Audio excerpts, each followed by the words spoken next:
Hello, everybody, and welcome back to another episode of VNext. I'm your host, Mike Walker, and today we have the distinct honor of being able to sit down with David Cearley. He is a Gartner Vice President and Gartner Fellow in the research area over at Gartner. And he is the founder, the originator of the Gartner Top Strategic Trend Report, which is over a decade old.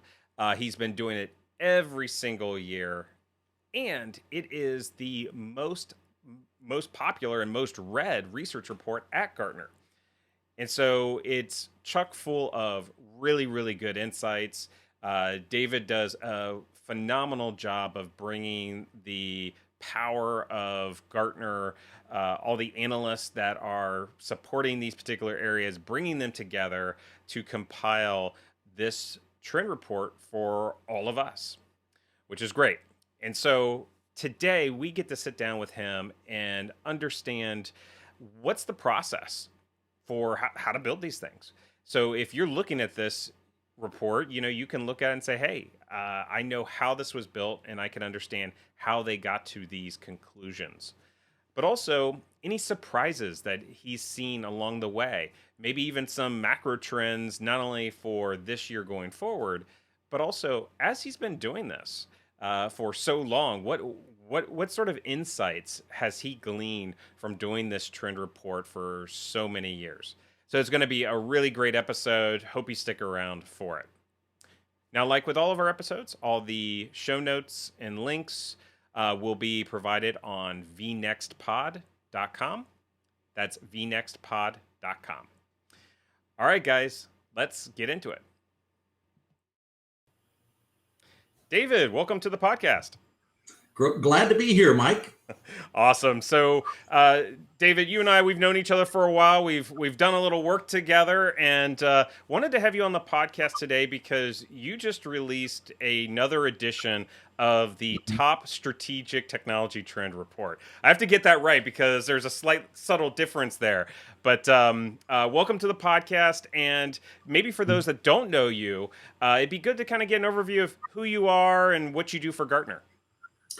Sure. Well, my official title is Distinguished VP and Gartner Fellow here at Gartner.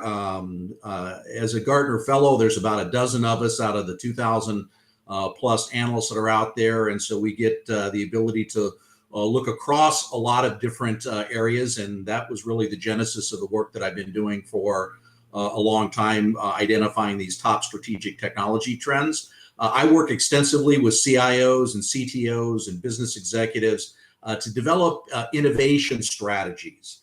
And here at Gartner, I've led the strategic trend development process since about 2005. So, gosh, it's been a few years. Also, I've done a lot of work around cloud computing. I did some of the earliest work on cloud computing as that term was really gelling together into the modern nomenclature. And I've been in the technology industry since 1981. So grew up with the PCs and lots of other capabilities out there. That is awesome. And, that's a broad range of areas, but are there specific pieces of research that you're best known for? Well, I guess, clearly the strategic technology trends and focusing on the future, looking at what comes next and what comes after what comes next. Is really a primary area that I've focused on. I'm also well known for a broader view of trend spotting and innovation management. So how do you apply emerging and strategic trends to create business value? Heavy emphasis on business transformation and technology-driven disruption. And as I said, the world of cloud computing. I'm known as one of the key drivers of cloud computing here at Gartner, and have done extensive work in the industry around cloud as well. Yeah, and you're also the founder of the Top Strategic Trend Report, right? That is correct. Yeah, and how has that evolved over the years? Well, when I first took it over in 2005, it was more of a annual list of, hey, what's interesting out there that we should take a look at. Over time, it's evolved to have a lot more structure and direction. So if we look at what the trends are and how people use this, what we've done is identify trends that companies can't afford to ignore. It's not just a list of hot topics for 2021 with a random set of topics. We select trends that have significant impact on the business and the IT landscape over the next 5 years, that have broad impact across geographies and across industries. And I work with our industry teams to build more targeted lists for individual industries, as well. We focus on and highlight and select trends that are changing, that people need to take a fresh look or sometimes a first look at. They're breaking out of an emerging technology state. There's a lot of volatility, a lot of evolution, reaching new tipping points. So those are all factors that have come together over time to drive how we select items on the list. And then we put together an overall story about how these trends reinforce one another as well.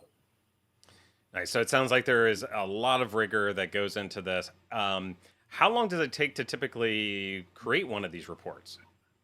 Well, you made the comment about rigor. Yes, there is rigor, but it is, one part art and one part science. And so we have 2,000 plus analysts around the world, and it's a continual process. So everybody's always looking at technology. Where is it going in the future in their particular domains or their industry areas, or building around analysts that are focusing on particular roles like the CIO, et cetera. And so it's not, it doesn't just happen at one point in time. It's a continual process of identifying those trends and pulling them together. I then have a formal process of going out and soliciting trends for consideration on the top list. So those analysts from around the world provide that information. I do work with a small team of analysts that's continually looking at everybody else's lists that are out there on the market as well, to say, hey, is there something here that we should look at? We meet frequently with all of the top vendors to understand where are they going in their research initiatives down the road, not just what's coming in the next generation of a product. And then, of course, we have thousands of CIOs and CTOs and others that are our clients. We tap into the innovation activities and what these folks are doing. And what we end up doing then is spending the first half of the year, January to June, roughly, collecting and molding all that together, doing some additional primary research with some of our quantitative research groups, to then narrow it down and look at a number of trends that we might want to examine. Then we go through an iterative process with the chiefs of research here in Gartner and with other external parties to test out some of the ideas, look at how they fit together. We'll narrow down and define, the list. We used to call it the top 10, and we would select 10. We've gone away from that. And so this year there's 9, there might be 11 another year. So it's just a set of trends that we think hold together as a key story that companies need to add to their strategic planning and look at for its impact over the next 5 years and beyond. So that you can see there's some rigor with pulling together those ideas, but the art is to understand, how does it hang together? How is it really going to potentially empower and drive the business? And we'll nail that all down by the early August timeframe, and then start crafting the presentation slides and related research notes, and potentially make changes in it all the way up through September. So if there's some last minute things happening in the market that pop up, we'll include those. It gets nailed down and then presented in the October timeframe. That's what we call symposium season, with all the Gartner symposiums around the world. Then we roll it out with things like this podcast and other webinars and things that we're doing at the end of the year and the beginning of the year. And we've already started thinking about the list for next year. So it's a 365-day ongoing project. Wow. Yeah. So I was going to say, it's not just something where it's, you guys say, well, we're going to dedicate this week or month and start to build these out. But this is something that you're continuously, maybe the better word would be curation. It's curation Yeah. of what's happening in the marketplace and what it means for everybody else. And so, like you said, it's a 7 days a week type of thing where you've always got to be watching what's going on. Exactly. And this notion of thinking about predictions and trends and hype cycle technologies, et cetera, is being embedded in all of our different research efforts. So analysts are continually looking at this, which makes it even easier when easier and harder sometimes to collect together and winnow the list into the top items that we want to highlight each year. And that's what I love about this particular report that's different than perhaps maybe some of the other reports that you see. Even with hype cycles, there's a cyclical, seasonal nature to them. And with what you described, it's something that you're always paying attention to. And, Right. even up until the last possible moment, you're like, if there's something major that we're missing, we should go and take a look at it. Mm-hmm. So, And then as we're delivering this, so it's not just the Dave Cearley report. We have a couple of dozen analysts that can present about this and are talking to clients. We're always asking clients, do these still make sense for you? How is it evolving? Is there something else that's not on the list that we should be thinking about for the future? So, even during the course of the year, as I'm delivering that, there may be a few new items that are popping up that we're testing out with clients. And also, I want to point out that uh, this list evolves from year to year. So I tell clients all the time, don't just look at my list for 2021. Look at the top trends for 2020, 2019, 2018. So definitely look at the last few years. Certain things will drop off the list. They didn't suddenly become unimportant and so therefore are off the list. But if they become more well understood, they're starting to get baked into people's strategies, then we make room for other new things that people should take a look at. And you'll see things like multi-experience evolving to total experience on the list this year. So sometimes the same trend will stay on year to year. Other times the wording and the emphasis may change. Other times it may drop off and we're shifting attention into a slightly different area. But it's ongoing research and you want to look across multiple years. Yeah, and I think this is really important perspective, even for folks that aren't just consuming the research, but it's for folks that have their own innovation offices that, innovation and looking into the market and doing that trend spotting work is a continuous activity. And it's something that you always need to be doing, creating a formal process for intake and understanding and distilling all those insights. And so, Yeah, and we actually call that continuous foresight. You'll see the research that we've done around those areas. So the foresight is looking forward. right. It's a continuous process. And it's not just a continuous process of identifying the technology trend, but it's identifying a variety of trends and putting those in the context of the business. So I like this word continuous. It's continuous foresight, feeding into a continuous operations and a continuous innovation cycle. So we're continually running and growing the business and continually innovating as well and feeding those things into one another. So it's not just a project, it's a mindset. Yeah, no, I love it. I think that's super important.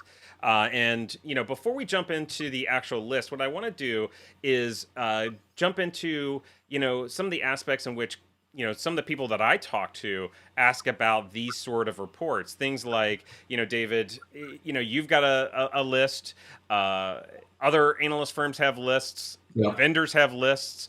Consultants have lists. Random people out there have lists. What makes your list unique and different? I'm not saying necessarily good, better, or worse, but what makes the Gartner list uniquely different? Sure. And by the way, I recognize there's lots of lists. MIT comes out with a very interesting list each year looking at emerging technologies. And so they have a little different perspective. They're pushing the envelope out a little bit farther than what we are. And I tell my clients all the time, take a look at what Gartner's providing, but also talk to your vendors, talk to other clients, look at academic institutions. There's a variety of sources that you need to scout for these. What makes us unique, I've already highlighted a little bit. It's not just a collection of topics. It is a set of topics that are reinforcing one another. We take a long-term strategic view, so something that's going to be just important, that might be very important this year, but then you make a decision and move on, probably isn't going to make my list. I really we're focusing on what new ideas do you need to bake into your strategic planning process from a technology perspective and how that impacts the business. We evolve the list from year to year, as I said, earlier. So it's not just a new start from scratch list each year. And what makes us unique also is that this is informed by those 2,000 analysts around the world and thousands of interactions with CIOs, CTOs, and senior IT leaders. So what makes us unique at Gartner is we've got a scope across the industry that is unmatched. And we tap into that to provide practical, real world input into how we're selecting these trends and analyzing where they're going in the future. That's what makes us unique. Yeah, no, I think you're right, and I think to circle back around to another important aspect that you keep highlighting, which is all the research builds on each other. You've got the Mm-hmm. power of all the research from all these analysts that builds on each other. The interactions. I mean, that's what's really interesting about the Gartner work is that this isn't just a activity where we go out and we just kind of say, hey, what was the insights from this project or that project? But this is something a continuous body of work. So it's almost one virtual catalog of work that you continually add a Right. chapter to every year. So that's super awesome. Now, another question that I get asked quite a bit is around you guys have lots of predictions. You've got no shortage of things to say about the future. And so there's hype cycles and there's Maverick reports and there's cool vendor reports and there's MQs and there's all this stuff out there that provides insights into the future. I guess, how do people navigate the maze of research out there? Those that aren't indoctrinated into the Gartner way of thinking or the world, but all these different types of reports out there. How should they look at that, and where does the top 10 strategic trends fit into that ecosystem? Well, you can think of the strategic trend work, whether it's the top strategic trends work that I'm talking about here today, or a particular industry or role perspective, because there's a variety of trend lists that are put together at Gartner that have some different perspectives. But what they share in common is that they take a broad view and a strategic 5+ year view about how technology is evolving. We also have hype cycles. Hype cycles typically focus on individual technologies and where are they on the hype factor? Are they just starting? Are they being hyped by everyone in all the magazines? Have they dropped into the trough of disillusionment? With a trend, there are multiple technologies that may exist in various stages of the hype cycle that feed into and are part of the overall trend. So we look at the hype cycles, we look at the research being done around there to inform us and say, how do these things come together into a broader trend? We also have Gartner Predicts. Gartner Predicts are building what we call strategic planning assumptions. So a statement about a technology or maybe even a trend and where it's going in the future. And there may be many strategic planning assumptions that relate to a particular trend. We'll oftentimes highlight one in particular as we deliver this list. It's the symposium conference, but in fact, there can be dozens of related planning assumptions that you could look at around AI engineering, for example, which is one of the items that we have on our list this year. So that's a little bit on how some of those things fit together. Think of the strategic trend view in various areas here as the capstone, bringing together a lot of those other discrete elements. Yeah, how I've described it to my clients has been, think of the Gartner research as kind of an a la carte menu, and based on the problem that you want to solve and your role, there is a piece of research that's targeted for you. So while the top strategic trend report, I almost said top 10, the top strategic trend report has a specific focus and a specific audience. You've got other things out there that are doing similar things, but the reason why it exists is because there's a different role or perspective on that particular topic. So Correct. it's almost you guys use the word composable business, but perhaps you should use composable research for your research catalog.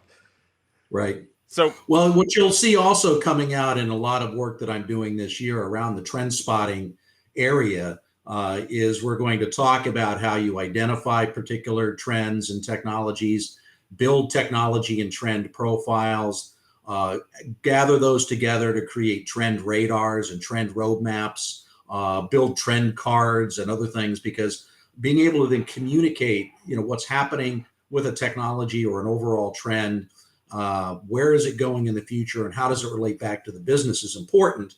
And there's a variety of ways that you can communicate that. And some of what we're doing with that work will also inform the way that we continually evolve our own research methodologies. I could envision a future where we have a larger trend repository that's collecting things together on an ongoing basis that's available to clients. And we'll pick a few that that tell a particular story as part of this work each year, but then may have hundreds potentially of trends that people can take a look at and then factor into their planning as well. So that gets back to that composable trend, right. kind of a model. We're not there yet, but I can see us moving in that direction.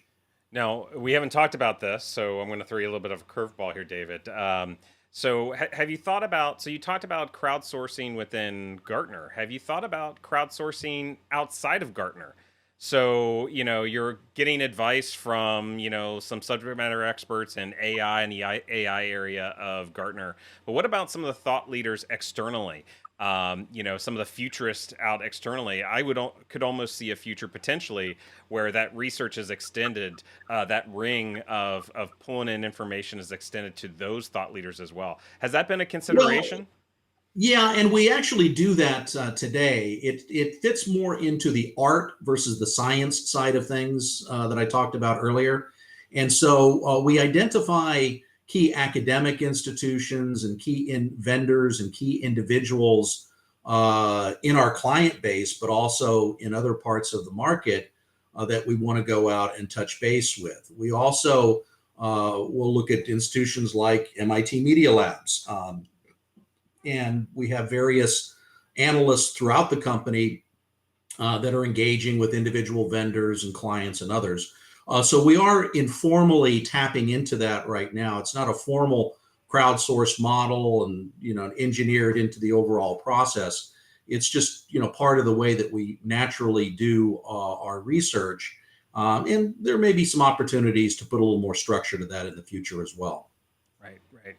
Nice. So I wanted to start us off with kind of understanding kind of the sausage factory, if you will, of the top Yeah. 10 and, some kind of demystification a little bit, because, I think it's important for people to be grounded in what it is, how it's built, why it's here, and how it fits in the broader picture.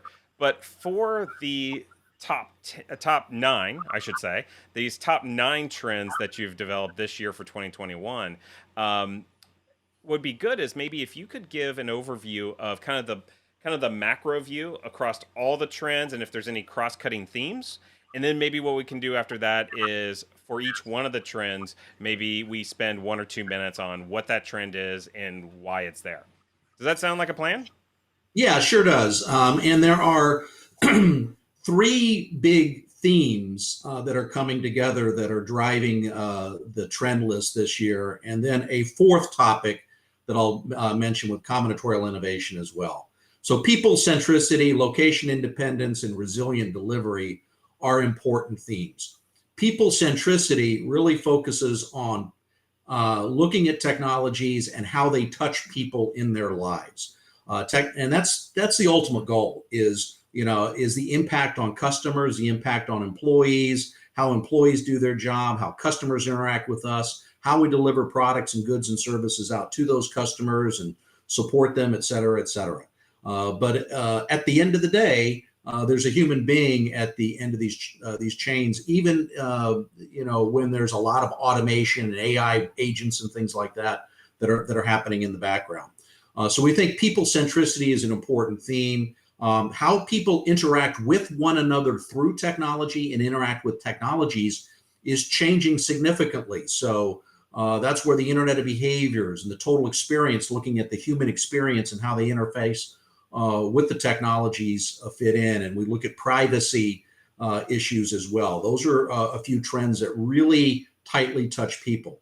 The second big idea and theme, which is, I won't say that it's caused by COVID, but it's accelerated by COVID and the pandemic, is this notion of location independence. We've been moving in this direction with mobile computing and other things for quite some time, but we're doing computing everywhere all the time.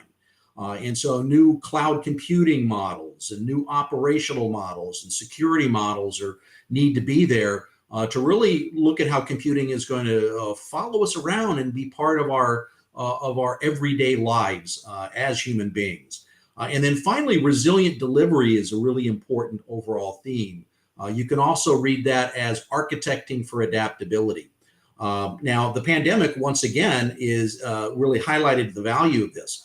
Companies that had an organizational model and technologies that were adaptable could respond to the COVID crisis much more quickly to change various processes, change how they're building and delivering products to the market.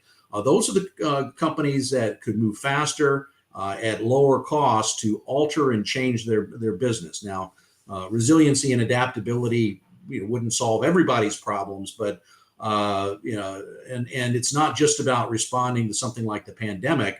This notion of building for resiliency and investing some time and attention and money potentially upfront in various projects for future adaptability is something that's becoming increasingly important, so that you can rapidly take advantage of new opportunities that come up. We can deal with events like the pandemic or other crises that may come about, and we can continually be updating and changing our environment to deal with the ongoing evolution of pain points that people have with technology as well. So those are the three big themes that are driving the list this year, and I think will continue in the coming years. Yeah, I mean, there's a lot there, and I like the aspect that you had mentioned around how COVID was driving this to some extent, but it wasn't. It was always there. It just accelerated. It provided some more fuel to it, and so I guess touching on that just a little bit. How has the pandemic and all the other resulting issues around that pandemic that it has caused? How has that changed your approach? Has it changed your approach at all to understanding these trends or the trends themselves? It hasn't really changed our approach. It's a major input into the overall analysis. Now, keep in mind, we're talking about technology trends, but legal trends, economic trends, cultural trends, and things like the pandemic are trends that feed into this as well and inform the backdrop. And so what I found interesting during 2020, many people were asking in the earliest days of the pandemic, do these strategic trends that you've been identifying for 2020, are they still the same ones? Are they, still as important? How does it change? And some of them changed a little bit, but ironically, certain emerging technologies became even more important. Take a look at what's happening with robots and drones. As an example, which was accelerated in a lot of different markets to try and monitor social distancing and things of that sort, or move medical supplies around a campus setting.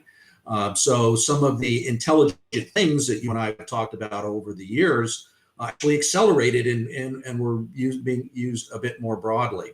We did see, and we do see, that the pandemic is forcing more of a tactical mindset. What do I need to do today to not die, either as a human being or as a company, right? Right. Companies are in survival mode.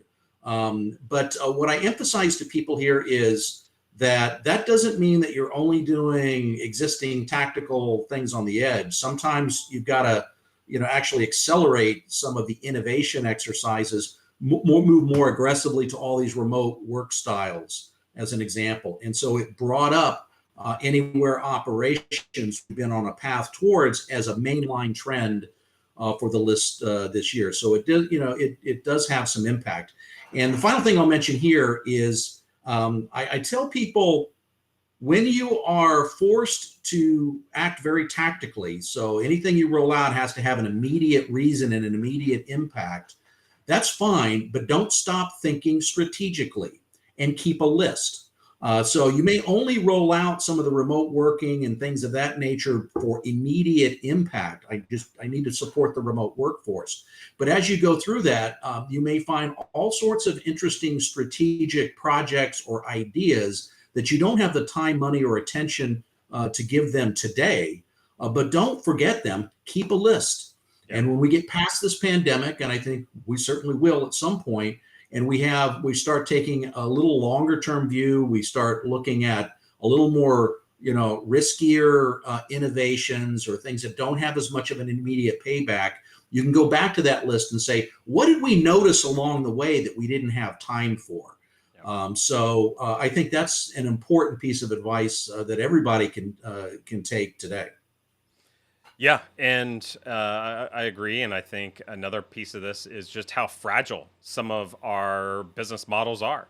I mean, you look at the supply chain world, and we saw how fragile and brittle that could be whenever there is some sort of issue like we run into it. It could be a natural disaster. It could be geopolitical issues or a pandemic. But the resulting factor is that some of these traditional supply chains and business models are very fragile. And now companies, hopefully, and at least a lot of the companies that I've been talking to have now said, hey, this is a problem. We need to have a more resilient That's system the resiliency in place. issue. Right. Yeah. And I'll tell you an interesting example that we use there is Hire Group, which is an appliance manufacturer out of China, wanted to put in place a highly adaptable organizational model. So they broke the business up into hundreds of small teams that were focusing around individual products and monitoring what's happening on the market. And they put in a platform to communicate and track, various signals that were on the market. And they noticed in the early days of the pandemic, shortage of protective equipment and things of that sort. And so somebody noted it there. They immediately did some collaboration across it saying, hey, how can we refactor our business and our supply chains to potentially take advantage of this opportunity and also, provide a service? And so they could, alter, and so they altered their business model. But now they have some technology things in place that were more modular to be able to respond to that. But it was also about composable thinking and composable business architectures supported by a composable technology foundation as well. And that's the kind of thing that we see is critical with the intelligent composable business, which is one of the trends that we've got on the list this year. Yeah, and to cap off this thinking here, David, a very similar scenario, and we're actually going to have them on as guests here over the next few weeks, which is the hospitality industry. So, you and I are world travelers. We stay in lots of hotel rooms. And so you've got major hotel chains that are employing things like robotics to be able to go into a room and do a deep clean with UV rays, as an example. Changing the way they interact with their customers. So, one hotel chain that I've been talking to is, they want to have a virtual concierge. So you walk in, the hotel knows you're there because the app in your pocket is connected and it does geofencing. So you walk up and a wall lights up and says, "Welcome, David. Enjoy your stay. If you need help to your room, we'll put on the app the augmented reality camera lens where it'll point arrows on the floor to where your room is at and where to go for the restaurant and all that." And so customer service and how we interact with our customers is fundamentally changing. I think, personally, this is just the beginning of all that. Yeah, and we're seeing that in hospitality, but we're seeing that in various retail scenarios as well. So Verizon had a mobile app. They modified the mobile app to do an appointment when you come within 75 feet of the store. It says, okay, wait outside. We'll notify you. It's going to be about this amount of waiting time.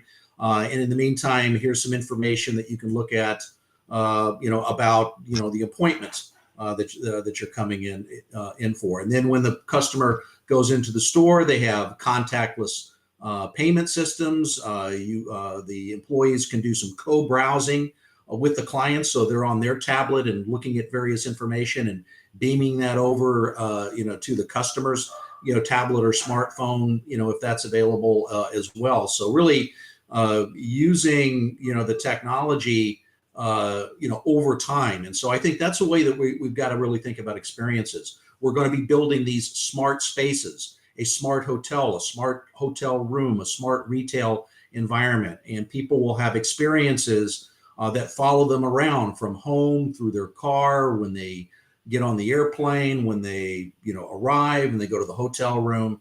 It's that notion of that experience that goes across time and across distance and across devices that's going to be very critical. Now, speaking of that, so that's a great segue into some of these trends, right? So you've got Yeah. one trend that you label the Internet of Behaviors, and it talks a lot about this, and it talks about the implications of the Internet of Behaviors.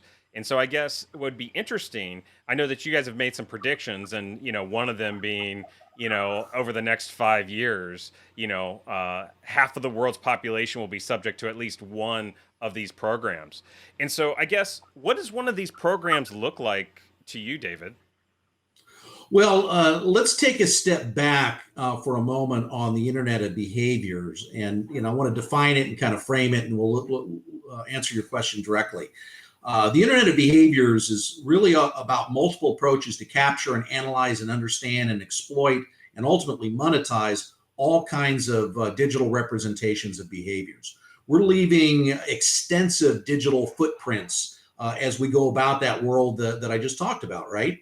And the Internet of Behavior is about collecting these footprints and building a model of a user. Think of it as a digital twin of a person. Yep. We have digital twins of things. We have digital twins of people. And this is being driven by the fact that there's more IoT and edge computing. So it's increased the ability to capture data, and it's increasing the number and types of those digital footprints that we're leaving.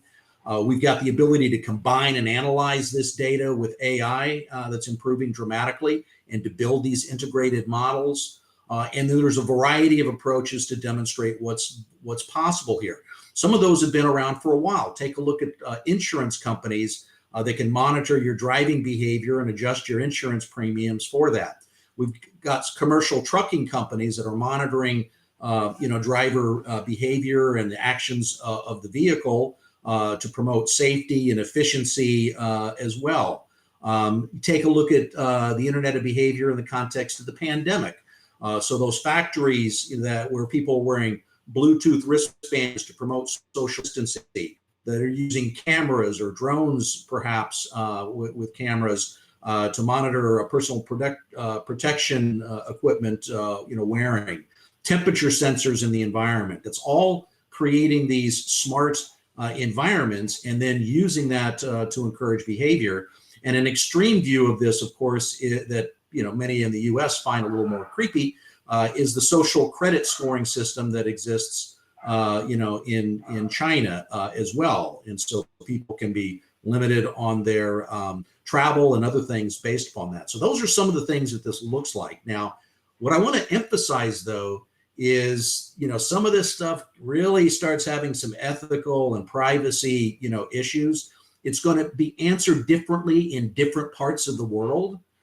So people in China don't necessarily hate the social credit score system, but they have a different culture, a different mindset, different political, makeup than we do in the U.S., which is going to be different from some places in Europe. So understand, just because we can do something doesn't mean we should. We've got to understand the cultural norms and other things of that sort as well. Be transparent and bring people into the process. So we want to look at these things, but we need to be careful. And by the way, recognize that aspects of this have been around for a long time. Facebook and Amazon and these guys have been building digital twins of Dave Cearley to sell me something and influence my behavior on buying things for a long time, right? So it's not exactly new. What's new is the extent to which we can do all of this. And the final thing that I want to mention here is that all of that contextual information in the Internet of Behaviors can be used to try and push and drive certain behaviors, but it can also be used to inform the human experience. Total experience is another one of our trends, and it's really dealing with providing customized, simplified interfaces to people. If I've got all that data, I may have the user interface and the experience of customers and employees and how they work together in that hotel setting, for example, change and respond to all of that contextual data that's there. So you may not just use it to drive all of those changes, but rather bring it back and integrate it with the total experience. Now, total experience also includes multi-experience, which is multiple sensors and devices and things in the world around us. So the reality, and I touched on this a little bit in our earlier discussion, is that the computer is not this, right? It's not what you hold in your hand or sit on your desk. The world is the computer. The space is the computer. My office is the computer. That hotel is the computer. And we're going to be moving to more ambient interfaces over time. So the total experience trend is about bringing together customer and employee and other constituents' experiences, how we deal with those over time and across multiple touch points. So if I jumped forward magically 5 to 7 years from now and looked backwards, I'd say, man, we had a change to the user experience that was more fundamental than the shift to graphical user interfaces, back in the 90s. Yeah, and what do you think, for folks that are trying to, grok these, more broad type of themes and trends, for folks that we want to ground them in, maybe stuff that they've seen already. So for total experience, what would be some good kind of examples that people would know? Because sometimes it's not very obvious. When I would go and speak at conferences, I would say, hey, who's using AI? And see maybe a third or a fourth of the people raise their hand. And then I would say, how many people use Facebook today? How many people did a Google search today or check the weather? Everyone raises their hand, right? And it's like, okay, well, you all used AI. You're using AI. Yeah. So for total experience, what would be some good examples of what we see today? Well, I think that long-term view that I talked about with the ambient experience and the world around us as the computer, for just general off-the-shelf software and hardware, is a long way off. What you're going to see today is the more that you have a controlled environment, like a factory floor or a warehouse, the devices, you can integrate them together, and you can create that experience. And so it's around defined environments, like that hotel, like that retail store, like the factory floor. It's not just off-the-shelf things that you buy from Microsoft and everybody else, and they magically work together in this lovely plug-and-play world. I think we'll get there, but to get there, we need a few things to happen. We need much more AI-enabled composable units that make up all of these various applications. I think we're going to see the evolution of total experience to become an intelligent user interface layer. So it can take all that contextual data, it can understand what data and application components are out there, because these things are discoverable and I can see what's there, and it can dynamically bring things together. That's the long term. The short term is those defined environments, and the short term are targeted examples where you bring in things like conversational interfaces and virtual and augmented reality capabilities as well. For example, virtual reality is increasingly being used for training. So the pandemic is actually accelerating some of this as well. So I can, rather than bringing people together physically to do training, whether it's a retail branch, bank person, or whoever the case might be, you can create these virtual environments and conduct training there. There's a lot of pilot training happening this way. We're seeing the conversational interfaces creep into our lives more and more, and going and adding video capabilities as well with these devices in a lot of consumer environments. And that's being used in targeted examples within corporate environments as well. Again, typically where you need hands-free operation in a factory environment or something like that as well. So what you're going to see is targeted piecemeal elements around particular business scenarios or using multiple devices or dealing with an interface that goes across physical locations and devices has significant value, and then we craft it around that. Nice, yeah. And as a result, and again, this is a great segue into the next trend, which is there's all sorts of when everything's connected and everything can be orchestrated by a person or endpoint, you run into security issues, privacy Yeah. issues, ethical issues, etc. So maybe spend a couple minutes on the next trend. Yeah, that's the privacy enhancing computation. So total experience changes the human experience through technology. The Internet of Behaviors sets a lot of this context that we can use in various ways. But how do we enhance privacy? Privacy enhancing computation is all about protecting data while in use, maintaining privacy, but allowing us to be able to operate on the data. It takes various forms. People using cloud computing services today have the opportunity, to use confidential computing and hardware-based, capabilities that could wall off some of what's there. The more interesting, longer-term things that I'd want to highlight here are homomorphic encryption and secure multi-party computation. Homomorphic encryption, simply says, encrypt the data, and I can operate on the encrypted data. Great opportunities here. For example, in the financial services sector, there's all sorts of laws that limit how much you can move information and data across borders. If I want to deal with international banking fraud, I want to be able to have a view, across my bank and across multiple banks of what's happening across lots of political jurisdictions, but I have to keep that data separately, oftentimes encrypted. This allows you to do that, but yet do some analysis on that to try and identify patterns. Healthcare analysis is another one where I can have encrypted patient records and I can keep those in the various hospitals and universities, et cetera, but I can operate on that encrypted data. Google, got in a lot of issues when they started working with some healthcare providers that were providing them a bunch of information to do some analysis using their AI engine. The goodness there is that we can try and look for patterns and come up with better treatments. But people said, I don't want my healthcare information in the hands of Google. Well, guess what? Homomorphic encryption allows you to keep it private, keep it secret, keep it secure, keep it encrypted, yet I can look for these patterns in healthcare. You at Microsoft are doing some interesting things with election security. So imagine, we have an electronic voting system.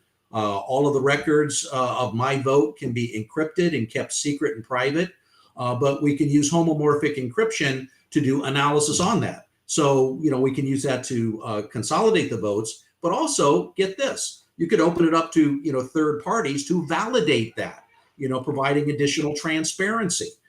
So, the Democrats and Republicans and whoever else is interested can get in there. All of the data is encrypted, it's secret, build other things around it, but you can have independent verification coming in. Those are just a few examples. The problem with homomorphic encryption is it is a huge penalty in terms of performance. It's getting better, so it's only the edge conditions now. We think it's going to be 3 or 4 years before the performance penalty is addressed more. So high-end military and government agency use of this stuff, financial services industry, some stuff in healthcare, places where you can deal with the performance hit is where it's going to have a bigger impact near term. The secure multi-party basically uses a blockchain kind of a concept. With blockchain, all this stuff is distributed, right? Well, secure multi-party says take the data, blast it out into thousands of different pieces that are scattered around a distributed network, and we have a layer that allows us to do analysis of that. But in order to reconstruct the data, I'd have to get all of these nodes and get the information from it. So that's what's driving a privacy there. So imagine using one of those kinds of models where we can keep all sorts of proprietary data secret and encrypted, or using this distributed model. But now I can turn around and say, but I want to monetize this. I want to open that data up while keeping my the data private, so I can satisfy my customers. But I want that customer data to be accessible by third parties to analyze, and I can make some money off of it, or maybe get better health outcomes, et cetera. So this starts unlocking a lot of new opportunities. Yeah. No, there's definitely a lot to that particular trend that is going to be vital for us to be able to get into what you talked about at the beginning around the internet behaviors. If we want to make that reality, this is a prerequisite to that. Now, and you talked about security, which kind of jumps ahead to one of the other trends, cybersecurity mesh. Cybersecurity mesh is a architecture and a model for cybersecurity that centralizes security governance and management, and decentralizes and distributes security enforcement.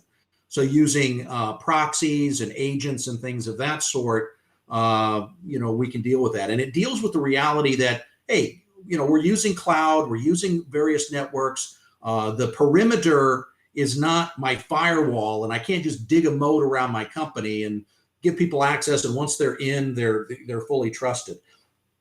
Companies have to exist in this anywhere operations world, where it's any customer, any user, anywhere across multiple networks. So we have to look at security differently. We need to centrally manage and govern the rules, while being able to then distribute access control and data security and application security throughout the network. So that deals with the reality of this world that I've just been describing. It gives us the ability to deliver capabilities to anybody, anywhere. So you can see how the combinatorial innovation comes in here. These trends link together and reinforce one another. And in fact, telling a story about how they come together to create the future digital world is one of the goals that we always have with our trend list as well. Yeah, I was just going to ask you that, which is, there seems to be a whole lot of value just in that particular topic of, what are the patterns in which you could use these trends? Yeah. So I think one of the trends on here, and it's actually one of your next trends, could be possibly one of the more misunderstood trends, just because of the language that's used. When we talk about composable business, what is that exactly, and what should people take away from that? And we had a lot of discussions internally at Gartner for how we wanted to describe this and what terminology we wanted to use, and we settled on intelligent composable business. The key focus here is composable business. It's really a modular business and technology architecture that's built to change and respond quickly when decisions are made, right? So that's the high level view of it. If we look at that, it has a composable business architecture, which is a framework to build and assemble and reassemble different business elements. So the scope spans all of operations. And then composable technologies are the digital assets that are packaged as more discrete components and designed as building blocks. So with intelligent composable business, there's a few key things. Number one, the unit of composability is the business capability. So composition isn't new. We've been talking about it around service-oriented architecture and other things for many, many years. But it's always been looked at, composability at the code level and in the application developer's lab. We're saying it's a shift, and you want to build business capabilities. So think about it from the outside in. What are the composable business capabilities that you need that you might want to assemble and reassemble in various ways to support users? A second key shift is that it is not just the application developer doing the composition, but increasingly business users will be composing these things. So democratizing this, providing graphical tools and easy to use tools so that users can assemble and reassemble these components are going to be critical. Now, as this happens, business users have to change from just saying, I'm going to use this application that's been delivered to me, and they are going to take on some of this role of assembly. So they've got to understand that and be trained on that. IT departments have to change because it's about educating, mentoring, and assisting users to be their own composers of some of these business systems as well. Technology providers have to change to deliver the capabilities in applications as composable business building blocks as well, supported by service-oriented architecture and components and things like that behind the scenes. A lot of the major vendors are reluctant to do that. They don't want to sell the things separately. You want to create a bit of a walled garden, so you have captive customers. But yet with APIs and events, we're moving in that direction. We think the next phase is to really encapsulate those applications as these business capabilities. There's a company that does a warehouse management software called Manhattan Associates, which naturally had been building some things this way. So there are commercial vendors that are doing it. We've seen also individual companies move this direction. The city of Antwerp wanted to build a composable smart city environment. So there's all these city functions that are defined as components. And when a new smart city function comes out, it goes in as a component. It's part of the list, and we can do some easier assembly. So things are moving in this direction. And then it'll tie ultimately back to what I talked about with total experience and some of the other trends in that smart user interface. So if we end up where we have these composable business units, they are discoverable. Information about what services they can provide is available and discoverable as well.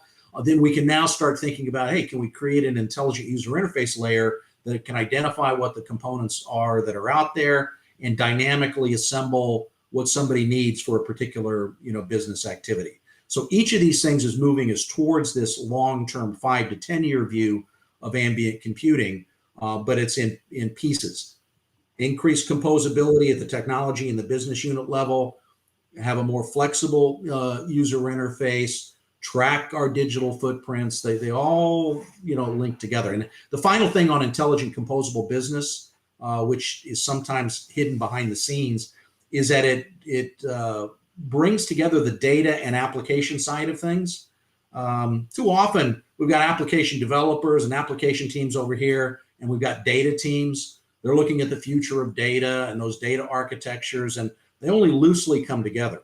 If you look at the slide we've got here on intelligent composable business, it's about building a common data fabric, building data and analytical business components on top of that, adding application components, and then having an application composition platform layer that can go out to users and developers to bring all of these things together. So bringing your data and application teams together, much as we've thought about with DevOps in the past, bringing those teams together is increasingly important. Yeah, and like you had mentioned earlier, big evil vendors, and this podcast isn't about my employer, which my opinions remain my own opinion. I have to always explicitly state that, or the lawyers won't be happy. But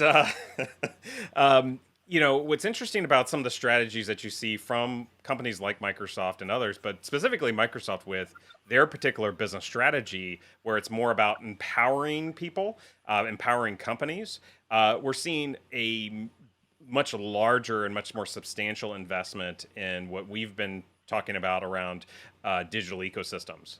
And, small little plug, right? Right behind me, I just published a book on digital ecosystems through Forbes, which was both fun, entertaining, but also publishing a book is a chore. It's always a chore. But the point, though, is that investment in digital ecosystems, the prerequisite is you're not trapped within one micro ecosystem. You're trapped in one cloud. You have to be able to hop across many different environments, and that could be multi-cloud, that could be multiple different types of edge, all sorts of different types of things there. And so I think vendors are going to wise up to that trend. It just so happens Microsoft, since they're focused on platform as a service, and less about software as a service. They're less worried about kind of the lock-in aspect, and it's more about, hey, we've got all these great Azure services. You should compose them in these interesting ways and build these ecosystems. And if you love what we do, you'll stay here. If not, you'll go and use other stuff as well to complement it. And so I think you're right, but I think also there are some aspects of companies like Microsoft that are starting to dip their toe in the water in this whole digital ecosystem composability space.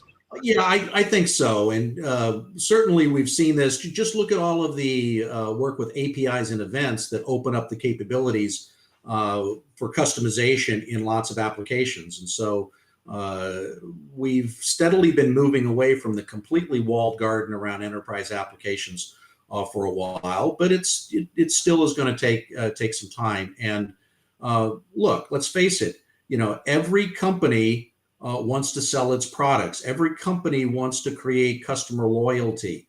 Every And there's company always has a bit of a a set of desire to shareholders. create a degree of lock-in. Exactly. I mean, that's not a bad thing. It's not an evil thing. It's just a reality. Yeah. So understanding those dynamics and understanding, how you can incrementally push things to be more and more open and modular from various providers is a good thing to do. But you also have to always realize that companies are in it as commercial entities. They're going. Where is it they're going to provide value? Where is it that they are intending to make money? And you got to understand that and the competitive dynamics looking at it as well. Yeah, and so Microsoft. I'm personally using the term digital ecosystem, and I know that on the top strategic trends list, that digital ecosystems was a trend. How do you think that has evolved as far as your guys' thinking? That whole concept of digital ecosystems. Do you think that just has naturally evolved? Do you think that has moved to the wayside? What's your perspective on that? No, I think it continues to evolve. When you look at these digital ecosystems, you can think about it in a couple of different dimensions. One dimension is a digital ecosystem in the IT marketplace. You have an ecosystem of a variety of providers like Microsoft and Google and Amazon and Apple and et cetera, et cetera, et cetera, that are delivering the technology components. Companies are going to have an ecosystem of lots of different providers that they need to link together. They want that to be as open as possible, as integratable as possible, and we are continuing to move down those paths. The other angle is, and so that's sort of a inside view of the digital ecosystem from an enterprise. The outside view is the way that they're building digital ecosystems with their partners and suppliers and customers to deliver value as well. And there's a lot of work being done there. If you look at our hyper automation trend, that's talking about moving from random acts of automation, little RPA over here, little process management over here, to looking at those automation capabilities linked together in a more coordinated fashion. But the other piece goes back to this ecosystem notion, which is, we're seeing a trend away from just targeted task automation, still is important with RPA and some of those things, into broader process automation, cross-functional automation, and business ecosystem automation. So how can we automate processes as much as possible and link together using some of these composable models between us and our suppliers and others? And there's ongoing work that's happening there. It's been part of the move to digital business for many, many years. I don't think we're going to see any sort of magic aha and a flip the switch change in either of those areas. I think it's going to be a steady, increase in modularity, composability, openness, and coordination. The coordination is a term I like a lot better than integration. Yeah. Oh, now, hey, I'll tell you something I've been noodling about. It's not actually on the list this year, but it's one thing that we're exploring, which is an interesting angle with artificial intelligence. Integration is always a messy game, right? Yeah. But what I see is, applications and these components increasingly becoming models in and of themselves. that are AI powered. So basically, integration using AI can say, hey, let's discover what services are out there, what they can do, what the APIs are, how they integrate, and we can sort of magically orchestrate the integration of these different components without somebody having to go in and code it directly. So as we start embedding more and more artificial intelligence over time, I think AI has a real interesting potential to solve some of the messy integration problems and essentially use AI-driven coordination of all of these different elements. Still way early on that, but love to talk to Microsoft and Google and other folks about how they might be implementing that type of model. Yeah, I mean, the Reader's Digest version of that is, I've been talking quite a bit about that aspect when we talk about these ecosystems. Is that that's Yeah, typically one of the major inhibitors. Is a digital ecosystem is predicated that it's not about one entity. The power is all the entities that are playing a role in the value exchange between those. And so you have to have a really good interoperable system. And the word that I've chosen to use, which is slightly different than yours, but I think works well and is interchangeable, is to be able to orchestrate your yeah, orchestration. data Yeah. across your ecosystem. And so with that orchestration, one could imagine, and there's companies that have done this in the past, maybe not as sophisticated as we're talking about, but companies like HP Autonomy is doing things like this. They're using search engine type of techniques, so it's not necessarily as sleek or as automated as maybe we're talking about here.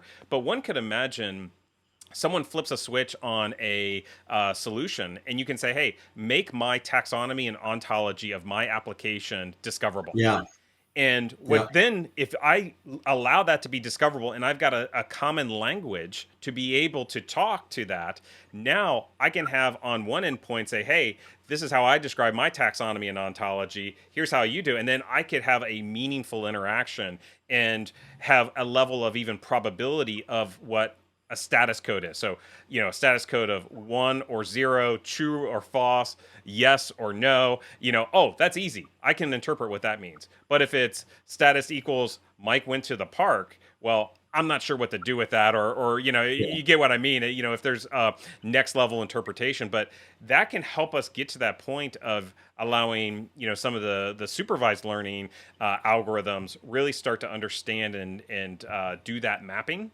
And then once it's done for Mhm. that, then you're like, oh, well, now within that particular type of universe, I've got the translation layer and it's dynamic. It's not hard coded like we do today, mostly, but it's dynamic in nature. So as it changes and they add additional components to it, etc., the AI algorithm will be able to learn from that and be able to, and this is a term that HP Autonomy uses, actually put meaning behind data. I actually like Right. that terminology because it's one thing to read the data, but it's also another thing to say, okay, you said Apple. Well, Apple, I could think of a grocery store, I could think of a fruit or vegetable, or I could think of a computer. Well, what's the Mhm. context around that? And let's put meaning behind what that really means. I think we're on the same page, and I think this future is inevitable.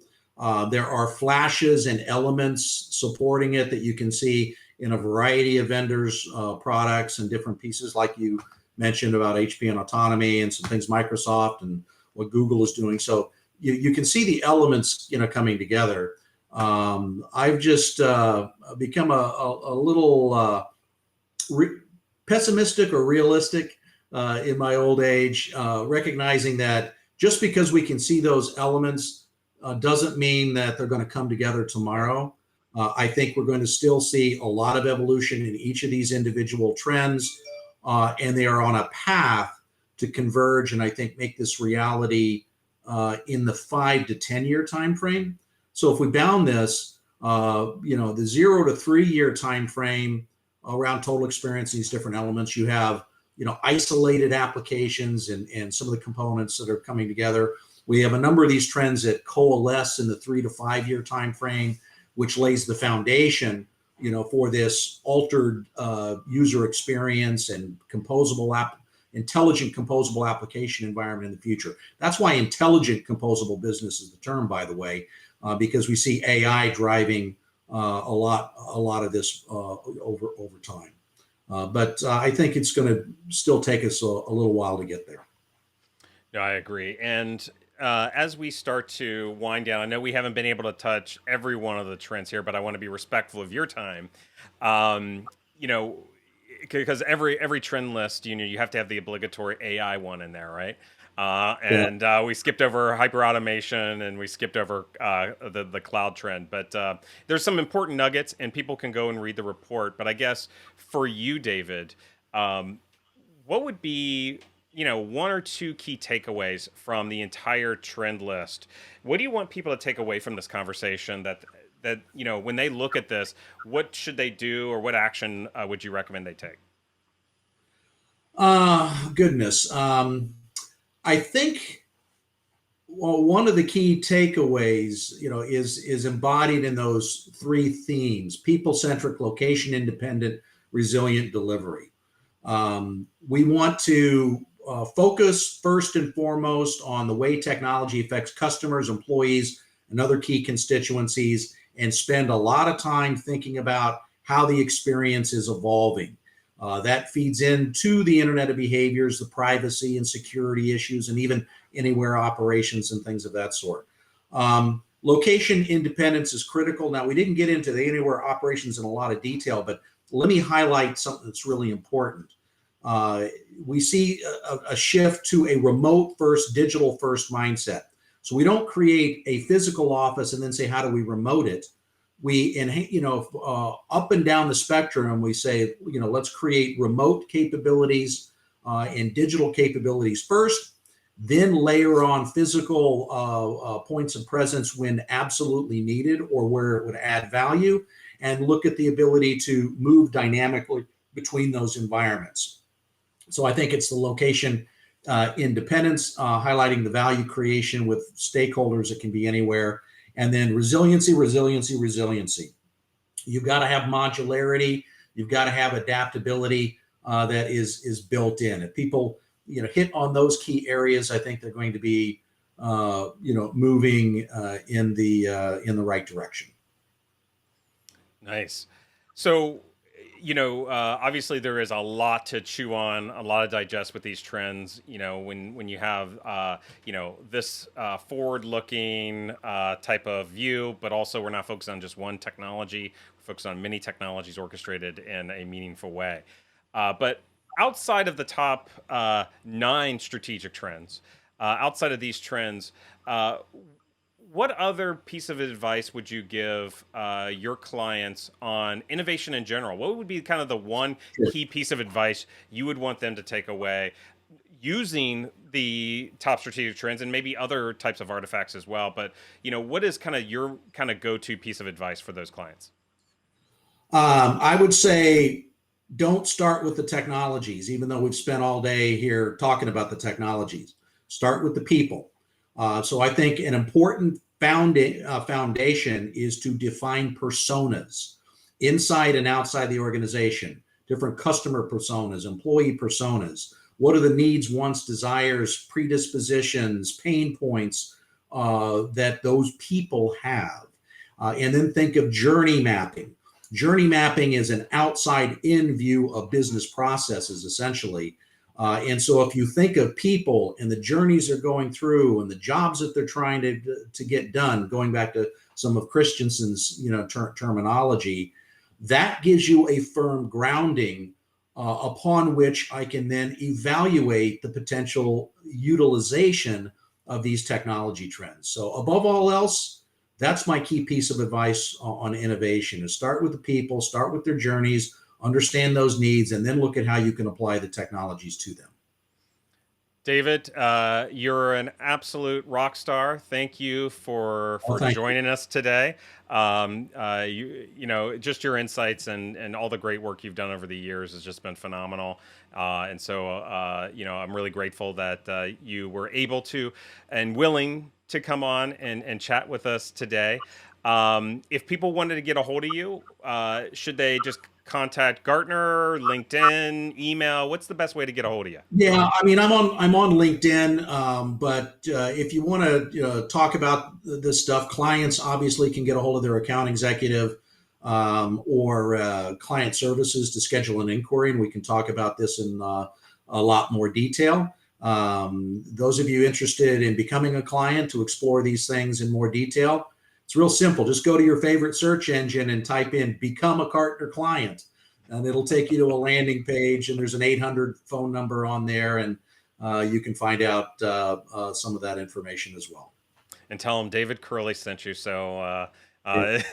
uh, well, good. Well, again, David, sincerely, thank you for coming on, and hopefully you'll come on again and talk about all the other great stuff that you are doing.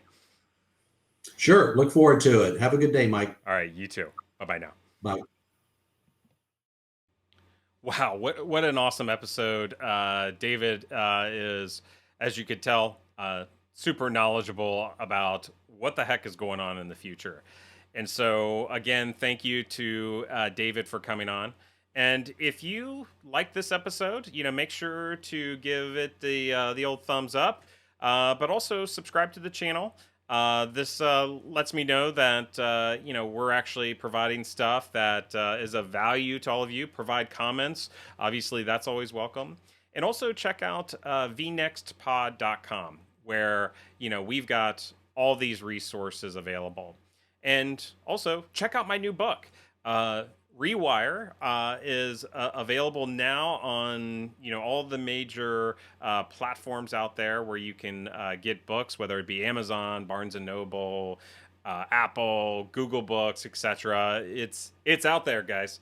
So definitely check out Rewire. Do a search on my name, do a search on Rewire, and find it. But also, you can go to my website, mikejwalk.com, and you can get all the details. So again, guys, thanks again, and look forward to seeing you in the next one.